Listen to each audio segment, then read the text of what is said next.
Thank you very much, Mr Speaker. My question is to the Prime Minister. When Stephen Miles was deeply unpopular, he went on a spending spree to try and help him reset and gain his popularity back. Mr Miles was willing to sacrifice the state's finances to try to make people like him again. The Prime Minister played this card trick on the weekend with his $16 billion university degree debt policy. Prime Minister, our country is off track, and this Labor government is damaging the economy and keeping interest rates higher for longer, which is hurting families. When will the reckless spending stop? Order. Members on my right will cease interjecting. There's far too much noise during that question. The Prime Minister has the call. Thanks, Mr Speaker. I thank the Leader of the Opposition for his question, and I give him credit for having the courage to come to the dispatch box, having been part of a government that left a $78 billion deficit that we turned into a $22 billion surplus, and then produced a second surplus the year after, from an opposition that, when they were in government, left $1 trillion of debt, reading as far as the eye could see. Order. The member for Grey. But what we have done in government is to halve inflation. When we came to government, it had a 6 in front of it, and today it has a 2 in front of it.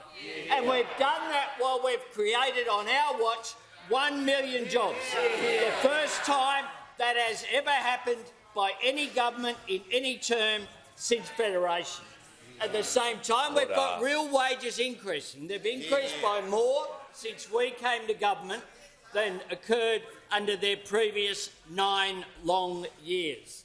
And what we have also done is provide cost of living relief when it's been necessary. Done it in a way that is responsible. But they've never seen any cost of living relief they didn't want to bag. They've never supported any of it, so it's not surprising they're not supporting this relief either. What this is about is cutting student debt by 20%. The first thing we'll do, if we're re-elected, we will introduce legislation. 3 million people will benefit. A typical university graduate will see their debt cut by $5,500. Now, as a direct result of what the former government did, the Morrison government, by lowering the threshold in which payments have to come back, for some people, their interest is more than their original debt, the interest that they are paying. That is a direct result. So we're also raising the student debt repayment threshold from $54,000 to $67,000 and lowering the repayment rate. If you're earning $70,000 a year, you'll save $1,300 a year in repayments. But in addition to that, we are also making free TAFE permanent. Already 500,000 Australians have benefited. More tradies to build homes, more apprentices getting a start, more carers to look after our loved ones, more opportunities for Australians. We understand that education is the key to opening those doors of opportunity, and we want to widen them.